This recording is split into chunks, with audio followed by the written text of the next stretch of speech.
buddy? Man, this is what I live for, kid. Halloween morning. Been a long time coming. You got a dead buck right here. You got a dead buck right here. Well, we got the job done. Good decision to back out.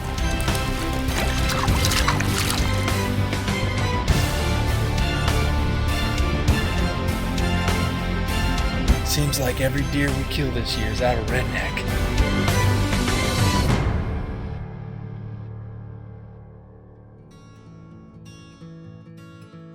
Hey guys, and welcome back to an all-new season here on the Huntline. You know, it's been 6 months or so since we've put out a new episode, and don't think that we haven't been busy. We've been so busy in the field this year that we haven't been in the production studio editing it all, but we're ready to get back into it and really show you guys what we've been up to. This past year, we made some changes. Last year, I bought my first farm ever. So for the first time, I'm actually able to work on my own property. And we started educating ourselves really on the philosophy for deer management and deer habitat improvement, following the philosophy of Whitetail Habitat Solutions. That's Jeff Sturgis's company. He's a guy from Michigan, and I know there's some other ones that I'm going to be looking up and following as well. But you know, trying to learn from guys that have sort of proven it a recipe for whitetail habitat success, and that has created a whole laundry list of to-do items in the off-season this year. We're using that to improve the property out in Kansas, my new 320 property, and hopefully with all the blinds and all the habitat improvement that we've been putting in, all the food we've been planting, that we'll be able to bring some really great bucks to you this fall. And you know, eventually the goal is to get this property listed, and you know, one of you might find yourselves hunting on it here next year. We're going to start this show off with an off-season hunt and get into a turkey hunt, kind of letting everybody know that at least somebody's hunting in the off-season. But you know, then we're going to bring really what we've been working on from a habitat standpoint to you, and we look forward to showing it all to you. Welcome to the new season. Time of year, turkey season. We're just rolling into the farm right now. There's a few birds actually in the field right now. They're actually just working off. We're just getting here. I was hoping to get a little shot of them, but we'll see if we get through this little patch of woods and maybe get turned around here a little bit.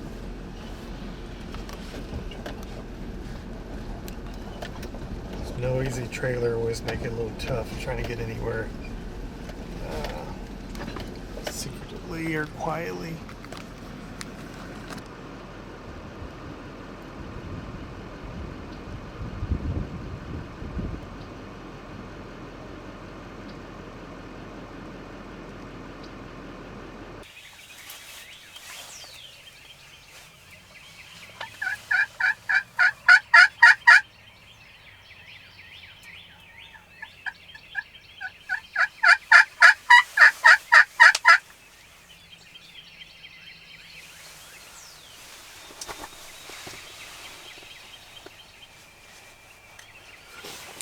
So it is April 20th, one of the most exciting days of the year. It's first morning of the spring turkey season, and me and Dale are set up here in the blind out on the big bottom field, and man, they're hammering everywhere around us. 360 degrees are gobbling already, so I've only been in here for 10 or 15 minutes, and it's already getting exciting. So we got my dad, Steve, and brother Chris up on top of the hill, and we're looking to double up both ways this morning. So we're pumped.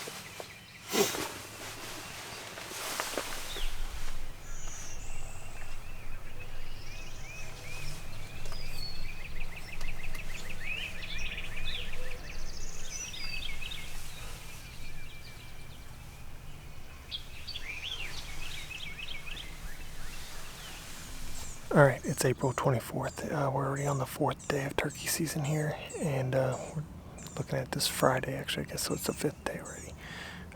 It's only my 3rd time out. Things have been busy at work and just haven't been able to get away, so we're here on the lease today, and just gonna work our way around.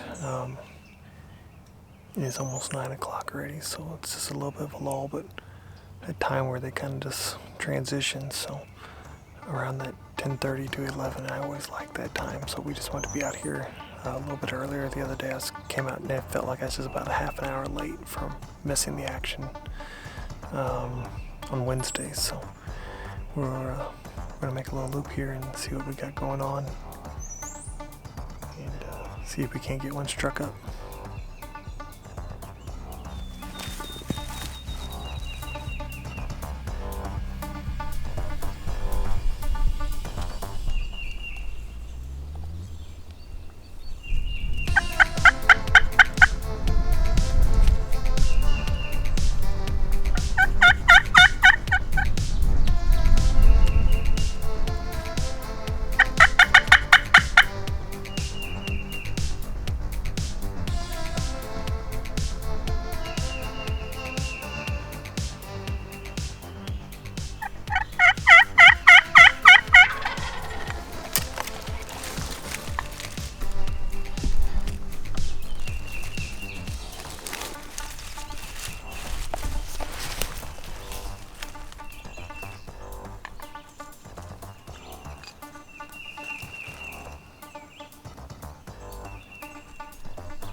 Look at that rope. I'm pumped. Oh man.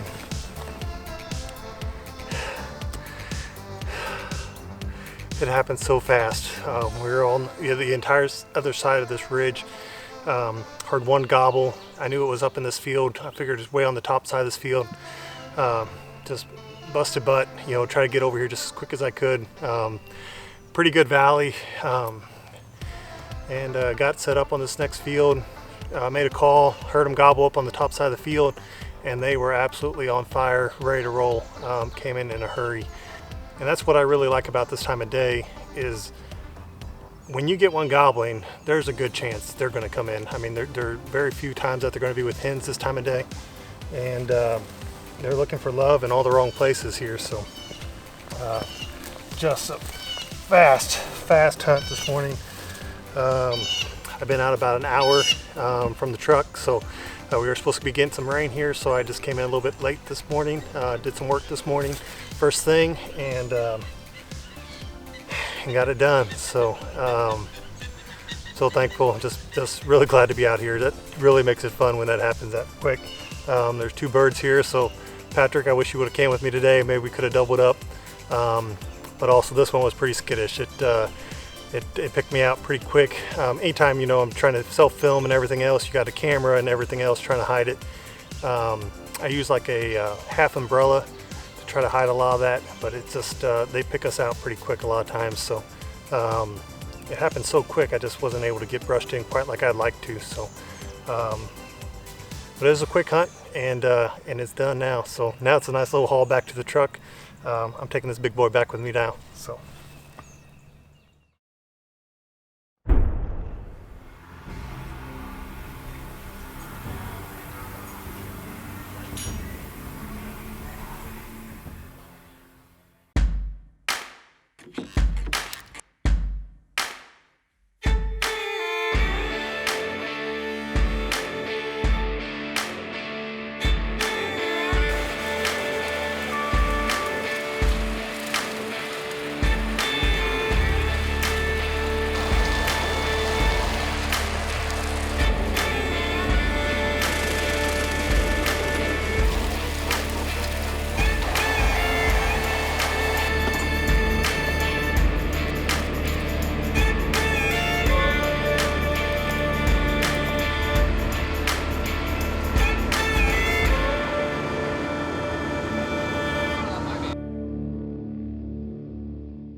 Hey guys, welcome back to Health on the Huntline.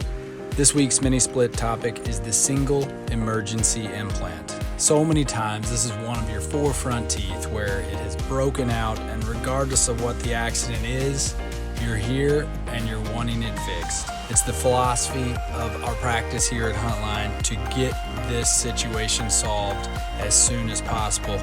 Almost always, when the patient wants it, we can achieve this in a single visit. We'll rearrange our schedule, use PRF to promote soft tissue healing, use 3D x-rays to plan it so we can give you a predictable outcome in one visit. You know, we're proud to provide this service, and we've been doing it for a few years now. Check out some of the before and afters on our website for single emergency implants. You know, rainy day situation comes up and bites you and you have that front tooth emergency accident, give us a call. We'll be happy to work you into the schedule and fix it the very same day. Thanks for watching.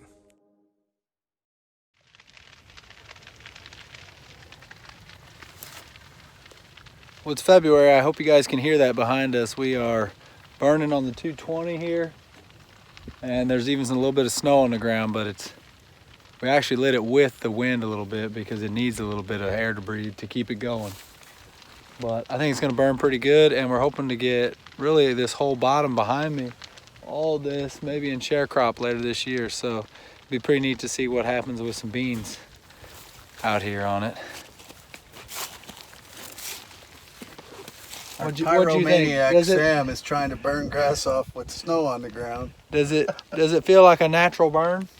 Yeah, I'm afraid there's too much Cereso Lespedeza in there to burn too good. The grass is burning pretty decent, but that Lespedeza is different. It's kind of woody. She gonna burn.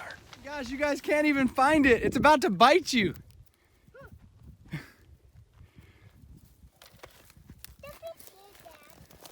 We've got a big deer antler right here. Look at this. Right by the house. Hold it up, Hudson. Show us. Oh, that's a big one. Look at that.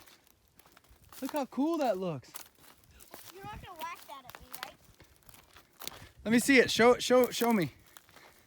Holy cow, that's a nice one. Look at that. It's like a... Woo-wee. Turn it around. That's a long tined one. Wait, a track right here, Dad. Yeah, he came right there, didn't he? And I think there's another one right there. Hey, let's look. Let's see if we can find any more here. That's the second one I found here this year. I found one. They should come over here. Dad, we saw some last This night. Is a footprint right here. Dad, we saw some last night. So then it goes over here, then these two, we saw then this one, then this one, then this one, then that one, then that one. I literally, we're playing Nerf gun war. And I literally shot that Nerf bullet at you, and it like landed, look where it's laying at. It landed like a few feet, and when I saw where it landed, I saw the antler, and you drove right by it on your bike. That was hilarious. I've never found an antler that way. That's pretty cool.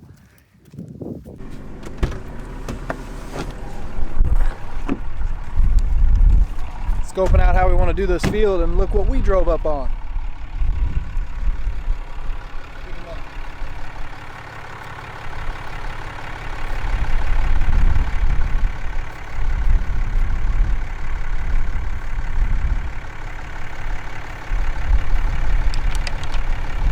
Good looking young 8-pointer. Great breeze on this deer. Yeah, match set. Drive around and find some more. We put Chris to work, so we're gonna take some time to find some sheds.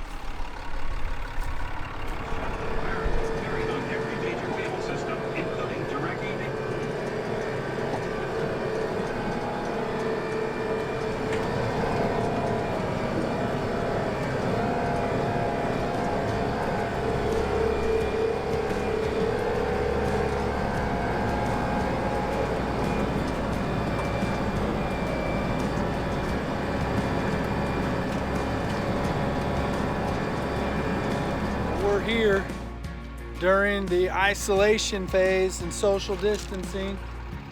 We're going to distance ourselves immensely by heading out to Kansas, going to the 320, and totally busting our butt for the next couple of days. We got the tractor brush hog, we got the skid steer out there, and We're gonna go isolate ourselves on the brown project. Stay tuned.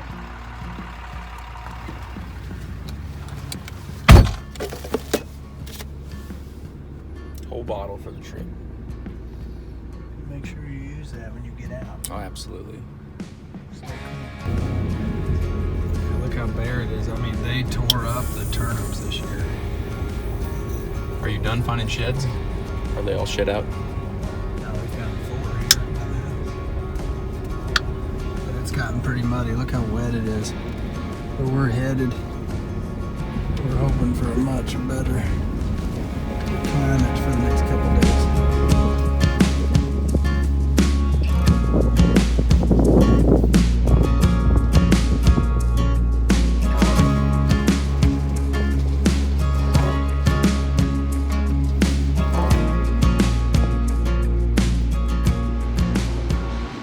Well, about as good an isolation concept as we come up with. Go out here in the middle of nowhere and start converting some ground to some food sources for some big whitetails. The brown project is on. Check out behind me, we got this brush hog. Getting ready to get the mulcher in here, all this here. We're probably gonna get maybe 4 or 5 acres up here on this ridge. And we can make it bigger if we want, so we'll see how it goes. Can't wait for the fall already. Here we go.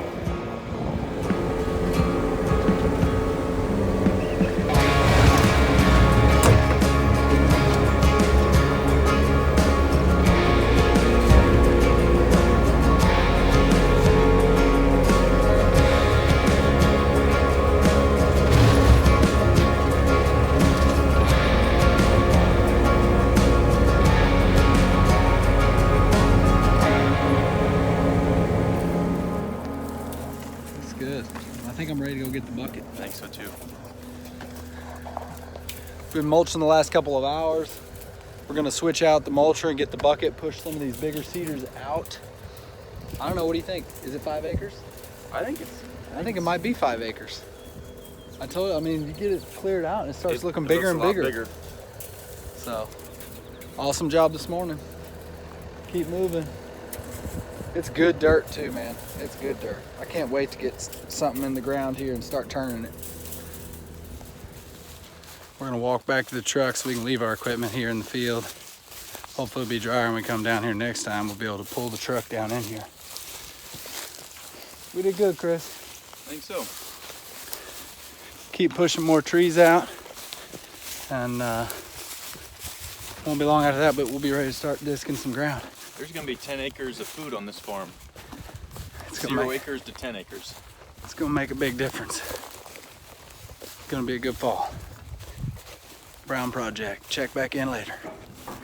So yesterday we walked this ridge and we talked about Coming off of, we were right up here when we started. and we kind of talked about doing a kind of a around the bend type deal here. And And then that was pretty good dirt. Yeah. I think we can get It something was to grow. better dirt down here than the rock up here.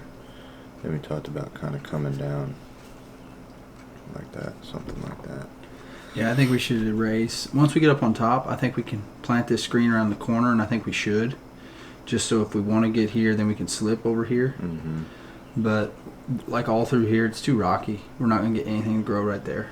Right. We talked about kind of coming down like that, something like that. Yeah, I think we should erase. Once we get up on top, I think we can plant this screen around the corner, and I think we should. Just so if we want to get here, then we can slip over here. Mm-hmm. But like all through here, it's too rocky. We're not going to get anything to grow right there. Right. So you just connect this kind of into that, So I'll tell you what, like, or no, I think we should, just like you just drew it. I mean, you can't plant it where it won't grow. I mean, I don't think it'll grow in those little rock outcroppings. And we can't turn the soil at all. I mean, that's gone. And then I think we should spray a strip yeah, I would. here.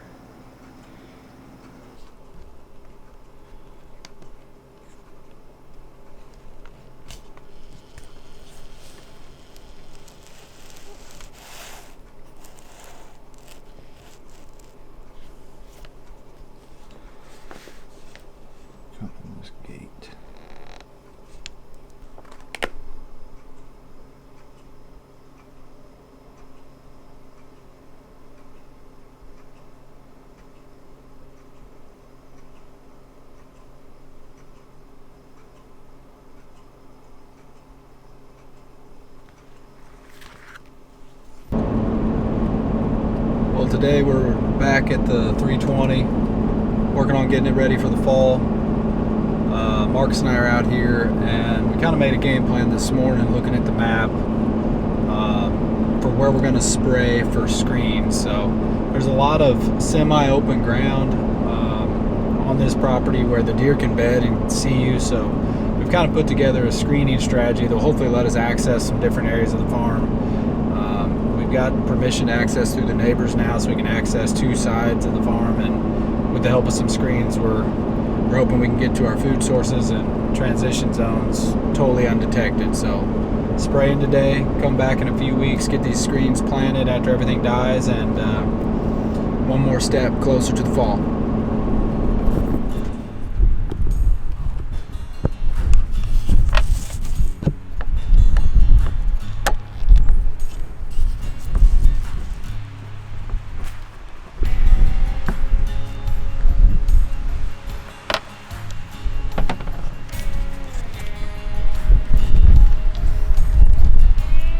Bought a bigger pump, so we're gonna switch out the pumps on this little tank. Marcus is brush hog down through here. We kind of walked out our strips, kind of defined the areas that we think we can actually get something to grow decent, and we're gonna start spraying. That ain't, you got your electrical cords all under there. Line them right up, huh? Like that? No, our screws are too short. Nah. Set this side to back.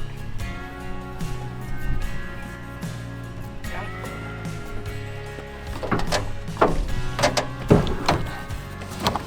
Set right here, pretty decent.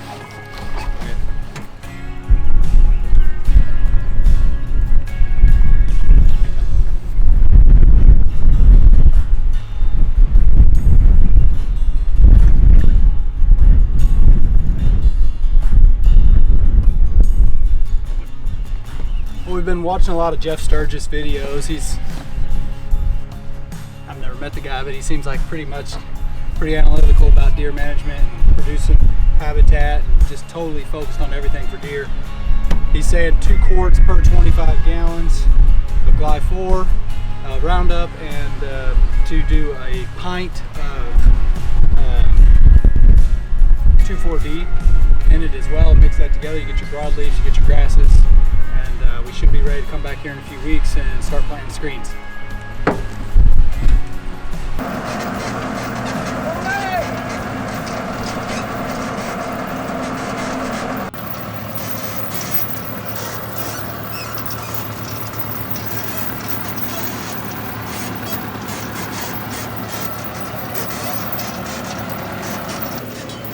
Well, you can see Marcus back there, he's spraying. We have got a total food plot jerry rig deal going on here, but dang if I don't think it's kind of working. We've got the little sprayer we just bought and put a bigger pump on it. It's pumping out spray. We're hoping to come back in a few weeks and get these screens up. We can access down further into the farm where the bigger deer movement is, and man, I don't know.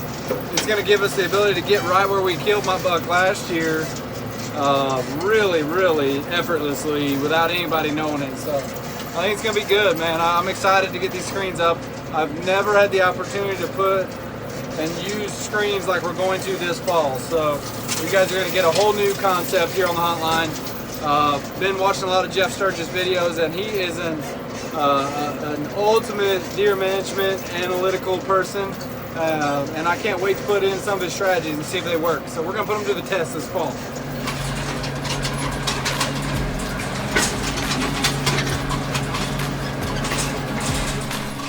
What if we get a fish in it?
So we're back. A month ago, Marcus and I came in and rounded up everything for our screens. We're back now, we're getting the screens planted, covering them up. We're broadcasting them by hand, fertilized on the mule, and we're covering them up with the wood drill on the tractor. I'm excited for the fall, man. This whole farm is getting transformed. Everything we burn, we're gonna have a ton of food this fall. I just can't wait to see what the pictures look like. I think we're gonna have a great time this fall. It's gonna be awesome. Hang with us here on the Huntline in Kansas.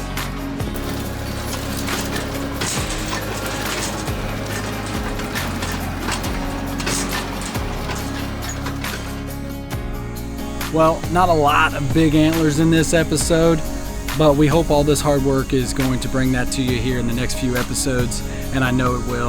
Hang with us. Next time we're going to be putting up stands and getting ready for the season.